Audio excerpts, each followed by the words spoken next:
Olá, queridos, eu cumprimento a todos mais uma vez com a paz do nosso Senhor e Salvador Jesus Cristo. Vamos aqui darmos continuidade com os nossos subsídios da nossa EBD, Escola Bíblica Dominical, que se realiza todos os domingos em nossa sede da nossa Igreja Evangélica, Assembleia de Deus, Ministério do Belém, na rua Cuiabá 146, em frente à Caixa Econômica Federal. Todos os domingos, às 8h30 da manhã, você é o nosso convidado a estar conosco presencialmente ali com o nosso pastor presidente, o nosso pastor Edivanir Alves da Cruz. E na congregação aonde estamos, em nosso bairro da Vila Esperança, em frente à escola, na rua Antônio Venâncio Lopes, 2034, todos os domingos também, às 8h30 da manhã, e depois aquele café abençoado. Você é o nosso convidado a estar também com a sua família. Temos a sala de crianças, temos a sala de jovens e a sala de adulto. Você é o nosso convidado especial a estar participando ali conosco. Porque isso aqui é apenas um aperitivo. Isso aqui é apenas um preparo para a aula de domingo. A igreja precisa estar em união, a igreja precisa estar em unidade, porque ninguém cresce sozinho, ninguém aprende sozinho. A escola dominical é o povo do Senhor reunido no dia do Senhor para aprender a palavra do Senhor, como dizia o saudoso pastor Antônio Gilberto.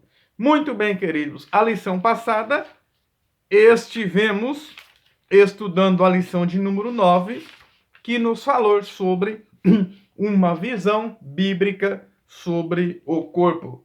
Falamos que o ser humano ele é constituído de três partes: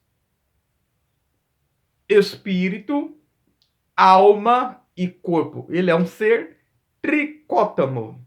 E falamos sobre o corpo, que é a parte exterior, que é o pó, e ao pó tornará, e espírito e alma, que é algo imaterial e invisível que está dentro de nós e que não morre.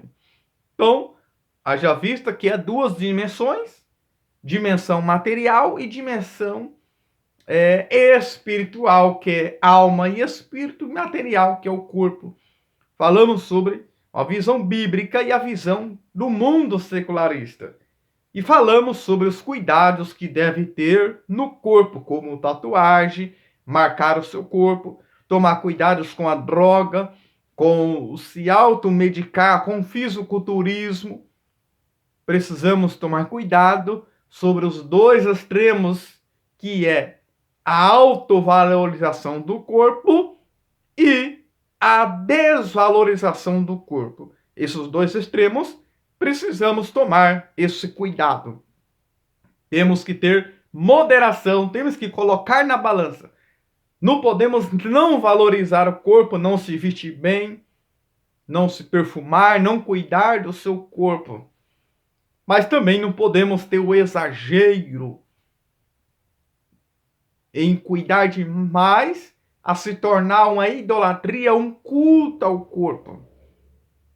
E isso precisa se tomar cuidado, porque o nosso corpo, como já dissemos em nossa aula, é templo do Espírito Santo, como disse em 1 Coríntios 3,16. Então, você carrega algo muito precioso aí dentro, que é o Espírito Santo de Deus, e precisa-se ser cuidado. E tomar cuidado com a alimentação e tudo mais que nós falamos. Muito bem. E hoje nós estamos com a nossa lição de número 10, que a qual tem como título a renovação cotidiana do homem interior. Muito bem, queridos. Nós falamos que o homem, ele sendo um ser tricótomo, ele também é um ser bipolar. Ou seja, ele é interior, mas também é o homem exterior. E nós vamos entender aqui, queridos, Em nosso top 1, nós vamos refletir sobre as adversidades enfrentadas pelo homem interior. E também o tópico 2, compreender que essas dificuldades na vida não podem ser comparadas com a glória futura reservada aos cristãos. E o tópico 3, despertar aos alunos para buscar o renovo e o fortalecimento espiritual do homem interior. Muito bem, queridos, para nós começarmos o nosso tópico 1, nós vamos começar falando sobre o sofrimento exterior e a experiência do apóstolo Paulo. Muito bem, queridos, e a nossa palavra-chave é renovação. E o que é renovar? Renovar é você voltar ao estado original. É você voltar a um princípio. É um renovo. É voltar ao que era antes. Por quê? Porque nós sabemos que somos seres humanos. E há um desgaste físico, há um desgaste natural e há um desgaste psicossomático. Quando nós olhamos para a palavra de Deus, lá em Isaías capítulo 40, versículo 31 diz: Mas os que esperam no Senhor renovarão as suas forças, subirão com asas como águias, correrão e não se cansarão, caminharão e não se fadigarão. Aqui está dizendo que os que esperam no Senhor renovarão as suas forças. A palavra esperar aqui no hebraico é cave, que tem a ideia de atar, torcer, estar junto. Então, esperar aqui não é você esperar sozinho, mas é você esperar ligado em Deus, atado em Deus, esperar com Deus. Aqui é o esperar no Senhor, e ele usa aqui o exemplo da águia. Que aqui, a águia, os que trabalham de especialista em essas aves, eles vão dizer que a águia, ela dura 70 anos. Só que com 40 anos, ela precisa ser renovada. Então, ela se isola, ela sobe em uma rocha, e ali ela troca 3 coisas. Ela troca as unhas, ela troca a pluma, que é a sua vestimenta, e ela quebra o bico. E aí ela pode chegar a mais 30 anos. Por quê? Porque ela passou por esse processo de renovação. Veja que o profeta Isaías está falando aqui de um subir como asas de águia, de um correr e de um caminhar. O mundo, ele quer que você caminhe na mesma velocidade. Mas às vezes nós não conseguimos e o mundo cobra isso. Mas não é bem assim. Homens de Deus se cansaram, se fadigaram. Quando você chegar à velhice, você não vai estar com a mesma força, o mesmo vigor. E para isso, você vai ser renovado interiormente. Mas o seu corpo pode até se corromper, pode até ficar doente. Mas, contudo, no seu interior você vai ser renovado. E quando você deixa de fazer aquela velocidade, o mundo te vê com maus olhos, porque eles querem que você fique na mesma velocidade, no mesmo nível. Mas às vezes você vai voar como asas de águia. Mas às vezes você vai correr também. Ou às vezes você vai estar caminhando. O importante não é estar no mesmo nível de velocidade. O importante é você não parar, é você não recuar, é você não desistir, é você não voltar atrás. Então há um desgaste, há uma pressão. As águas, ela gasta pedra. E nós estamos nesse mundo, nós vamos sofrer esse desgaste. Mas o profeta Isaías está dizendo assim, que aqueles que esperam em Deus, que têm esperança em Deus, esperança no Senhor, ele vai ser renovado as forças. E eu estudando, queridos, essa lição também, eu me lembrei de um fato de que uma vez um carreteiro parou uma carreta em uma certa cidade e ele começou a apertar o cinto daquela carga. E aí eu pude entender que ele estava apertando aquele cinto para que ele pudesse caminhar mais longe, para ele poder continuar a sua jornada. E muitas vezes Deus vai permitir apertar o cinto em nossas vidas espiritualmente. Ele vai permitir algumas pressões espirituais para que você caminhe mais longe, para que você não pare, para que você não desista. Quem sabe Deus está apertando o cinto na minha e na sua vida, mas é porque Ele quer que você caminhe mais longe. E na foto aí da lição 10 está um vaso sendo moldado. E o que me chama a atenção é que o vaso precisa se entregar na mão de um oleiro para ser moldado, para ser trabalhado por ele. Assim é nossa vida diante de Deus. E quando já chega o tempo de o vaso ser aquecido no forno ou na fornalha, é porque ele já está pronto, já está feito, já está formado, mas precisa ser aquecido para ele ficar mais bonito, para ele ficar mais forte, para ele ficar mais resistente.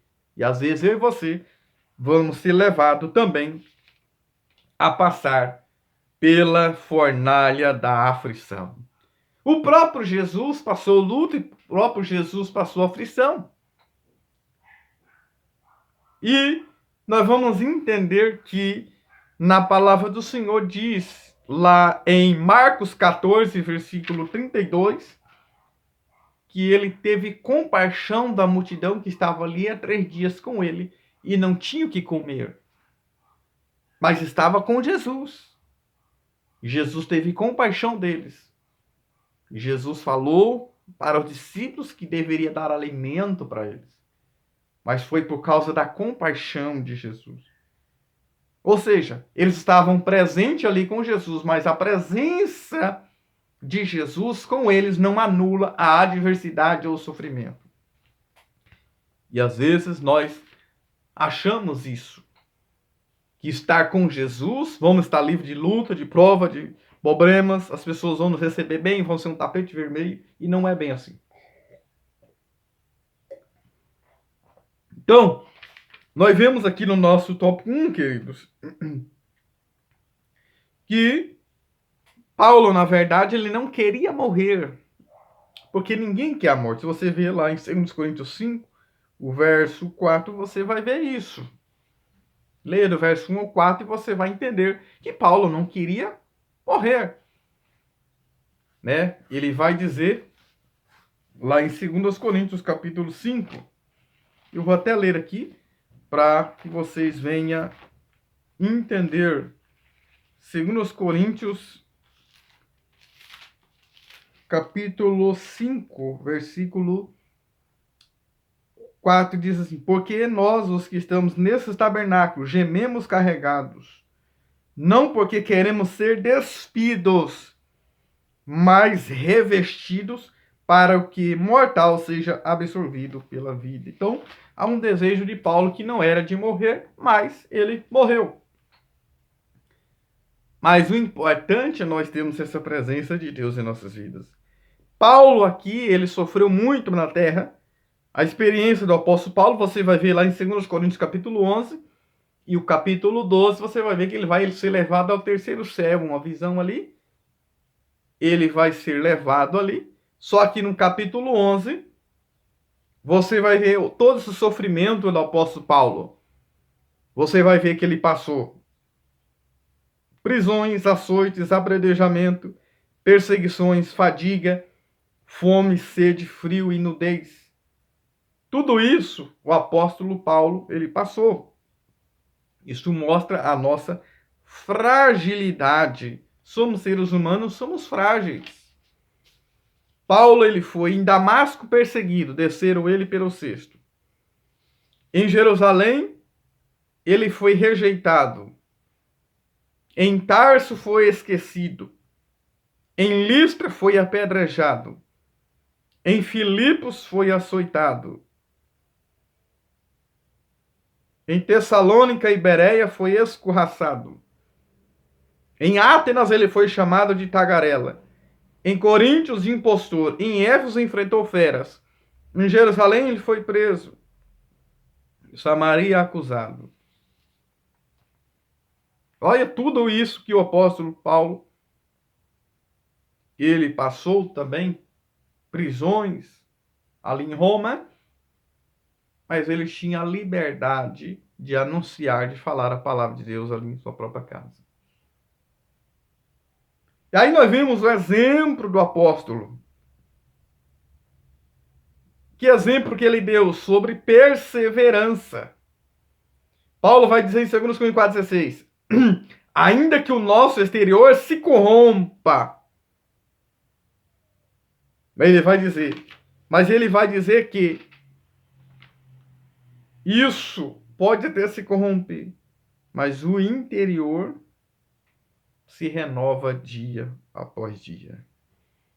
Jesus também disse na sua palavra em João 16:33. Isso aqui é uma afirmação. Tenho-vos dito isso para que em mim tenhais paz. Veja, a paz está em Jesus, mas ele disse que no mundo teria aflições. E tem de bom ânimo, porque eu venci. Jesus disse, eu venci o mundo. O item 3 fala que há uma esperança para o crente. Paulo também traz aqui uma mensagem de esperança. Porque ele vai dizer, atribulados, mas não angustiados. Significa que o crente pressionado, mas ele não é esmagado. Depois ele vai dizer, perseguidos, mas não desamparados. Sinaliza que mesmo ameaçado, o crente não é abandonado por Deus. Abatidos, mas não destruído, mostra que mesmo derrubado, o crente não é nocauteado. Ou seja, ele não vai ficar prostrado no combate. Nós sabemos, queridos, que o apóstolo Paulo ele dá esse ensino para nós. No verso 7 ele diz, temos, porém, esse tesouro em vaso de barro. E nós sabemos ali que, se nós analisarmos o contexto de 2 Coríntios 4, que esse tesouro está falando do evangelho, da iluminação do evangelho. Veja, esse evangelho, dentro desse vaso de barro, mostra o poder de Deus mediante a fragilidade humana. Você pode ser até frágil, mas você carrega um tesouro dentro de você. Um tesouro precioso. Você é transportador dessa luz. Você é portador dessa luz do evangelho. Mostra esse tesouro e a fragilidade humana em vaso de barro.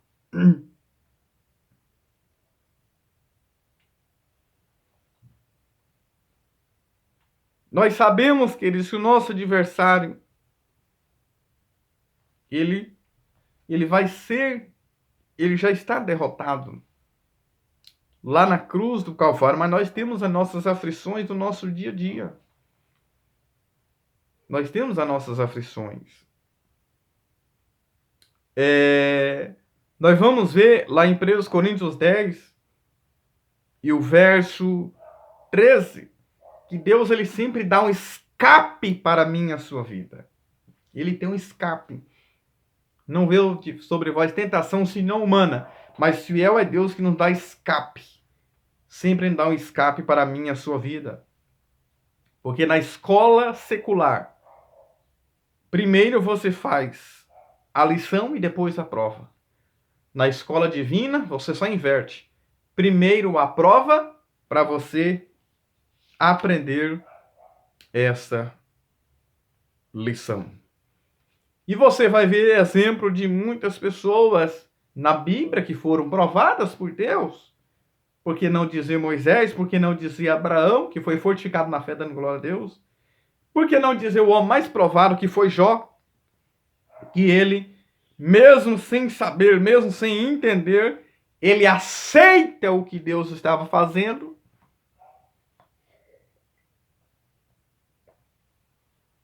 Porque é melhor você aceitar do que você querer entender os planos de Deus. Que muitas vezes não é como eu quero, não é como você quer. É como Deus, ele quer na minha e na sua vida.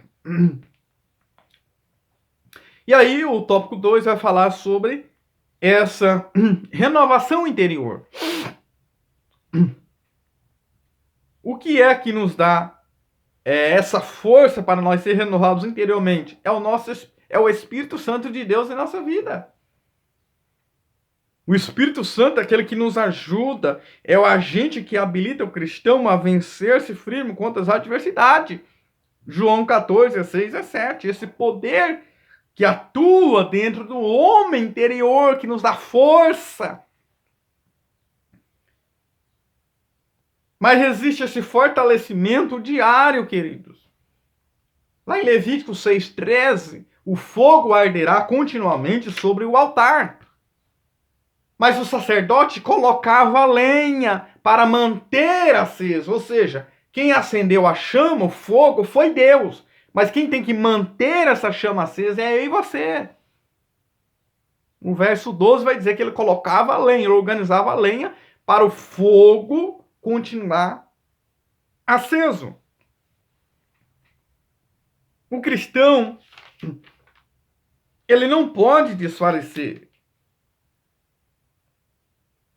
Porque Paulo vai dizer, lá em 2 Coríntios 4, 16, por isso não desfalecemos. O que é desfalecer? É você ir perdendo as forças ao pouco. Ainda que o nosso homem exterior se corrompa, o interior se renova de dia em dia. Como que isso pode acontecer? Através da santificação pessoal, através da nossa fidelidade, reverência, oração, jejum e temor a Deus, e leitura da palavra está na igreja. Quando as lutas vêm, a prova vem sobre a minha e a sua vida, você precisa correr para os pés do Senhor e estar congregando, está na escola dominical, está nos cultos, está na igreja do Senhor. Como você quer ser fortalecido diariamente? Como você quer ser renovado, se isolando em meio às adversidades? Hebreus 10, 24 e 25. O 25 diz, não deixando a vossa congregação, como é costume de alguns. E Jesus tinha um costume de ir à sinagoga. Você tem esse costume? Você mantém essa tradição? Está na hora de revermos esse conceito. Não é para isolar e ficar em casa e se fechar, não. A menos que você se feche em casa e feche a porta para orar e buscar o Senhor e ler a palavra. Assim você vai se fortalecendo diariamente. Ao item 2, fala do eterno peso de glória. Paulo diz que a leve e momentânea tribulação produz um eterno peso de glória. Ou seja, a tribulação é a balança da glória. Mais tribulação, mais glória. Ele diz que a tribulação é passageira, é momentânea. Romanos 8, 18 diz, porque as aflições desse tempo presente nem há de comparar com a glória que há de ser revelada. E aí, do tópico 2, nós vamos para o item 3, o ponto 3, que vai falar sobre a visão da eternidade. porque sabemos que estamos aqui de passagem, estamos aqui como passageiros. E aí onde é que Paulo vai dizer lá em 2 Coríntios 4,18? Sobre uma visão do futuro, uma visão da eternidade. Para onde eu e você estamos olhando? Porque ele diz, não atentando nós às coisas que se veem, mas nas que não se veem. Porque as que se veem são temporais, as que não se veem são eternas. Uma visão de futuro. O que Paulo está dizendo com isso? Você precisa estar focado, você precisa ter fé. Hebreus 11, ora, a fé é o firme fundamento das coisas que se esperam e a prova das que não se veem. Um cristão que tem fé, ele não se prende às coisas dessa vida. Ele é desprendido. E aí, nós vamos entender aqui, lá em Gálatas também Paulo diz, 6:17, ainda que alguns quer impor a circuncisão, mas ele não está falando dessa circuncisão apenas, mas ele diz que desde agora que ninguém me inquiete, porque eu trago no meu corpo as marcas do Senhor Jesus, que não era da circuncisão que os judaizantes de Gálatas estavam implantando ali, que não havia essa necessidade, mas as marcas é o quê? O sofrimento, as intempéries da vida, as provações da vida. Queridos, lá em Mateus 16:18, Jesus diz, tu és Pedro, e sobre esta pedra, Pedro ali é pedra, um fragmento da rocha, e sobre esta pedra que é Cristo, a rocha, edificarei a minha igreja, e as portas do inferno não prevalecerão contra ela. Ou seja, quando Jesus revelou a igreja, ele também já revelou a perseguição. Está no pacote, queridos. Marcos 10:30. Você vai receber casa. Eu vou ler para vocês verem. Marcos, lê na sua Bíblia também. Capítulo 10, versículo 30. Olha aqui. Que não receba 100 vezes já nesse tempo em casas, irmãos, irmãs, mães, filhos e campos com perseguições. E no século futuro a vida eterna. Ou seja, você aceitou a Cristo, as bênçãos de Deus veio. E no pacote também já veio as perseguições.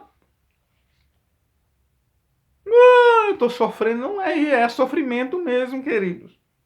Aí entra para a síndrome do coitadinho, só eu que sofro. Cuidado. Uma vez que você aceitou a Cristo, você já aceitou passar perseguição com Ele. Paulo diz lá em 2 Timóteo 4, ele disse, não, você sofre comigo as aflições. Sofre comigo, ou seja, você tem que compartilhar o sofrimento que eu compartilhei com Cristo, eu quero que você sofre comigo também. Sofre comigo também. Paulo está dizendo isso para Timóteo. Então, precisamos entender isso, queridos. Os desafios de hoje, tópico 3. A cultura secularista, ou seja, a matéria, as coisas do mundo, as coisas dessa vida. Precisamos desse renovo que vem de dentro para fora, de dentro para fora.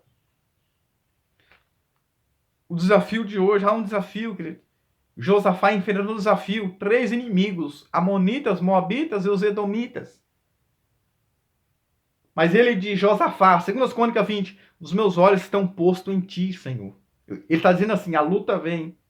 Ele temeu, mas foi buscar o Senhor, ele focou no Senhor. Ele não se desesperou. Quem tem esperança não se desespera, tem fé, vai louvar, vai adorar o Senhor, vai buscar o Senhor. Ele vai buscar socorro do alto, ele vai buscar ajuda, não autoajuda, mas ajuda do alto. Não esse capítulo psicólogo é bom, é importante, mas a melhor ajuda é a do alto.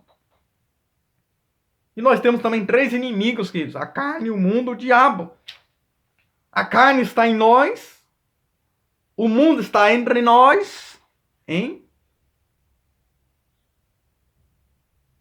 Entre nós. E o diabo ao derredor. Temos que vencer esses 3 inimigos. Nós temos entre nós 2 leões. Eu disse 2 leões. Um leão se alimenta da carne e o outro se alimenta do espírito. O leão que você alimentar mais, o diabo, como leão, Jesus é o leão da tribo de Judá. O leão que você fortalecer, que você alimentar mais, ele vai sobressair, ele vai ser mais forte. O que é que você está alimentando? O leão da carne ou o leão do espírito? O leão da carne é prostituição, cobiça, inveja, ciúme, glutonaria. E o leão do espírito é oração, palavra, louvor. O leão do espírito é o fortalecimento, a leitura da palavra, oração, louvor, adoração a Deus, santificação, pessoal. Se você alimentar esse leão do espírito, ele vai ser mais forte. E aí o leão da carne vai ficar com fome e ele vai ficar impotente, ele vai ficar fraco, e aí você vai ser mais fortalecido com o leão do espírito. O que você mais alimentar vai ser mais forte. O que está sendo mais forte em mim e em você? Aí vem essa cultura secularista, né? Aí vem o relativismo doutrinário. O relativismo impõe o que deve ser considerado o ideal para a sociedade, ou seja, o relativismo é o que diz que não existe uma verdade absoluta, cada um com a sua verdade. Você defende uma coisa, eu defendo outra. Ou seja, isso tem enfraquecido a igreja do Senhor. Assim, o pecado é tolerado e o crente não é renovado, e aí entra a inversão de valores, como diz Isaías 5:20.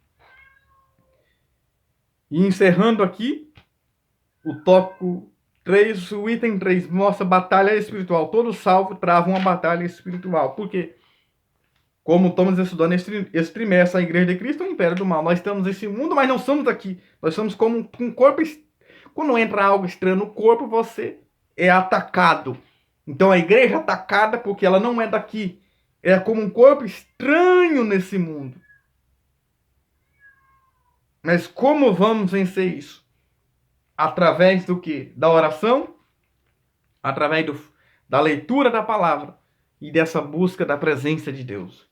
E aí você vai ser, como esse tema está dizendo aqui, aí você vai ser renovado interiormente. A renovação cotidiana, ou seja, no nosso cotidiano, do homem interior. Amém? Se inscreva, compartilhe e divulgue nas redes sociais. Deus abençoe.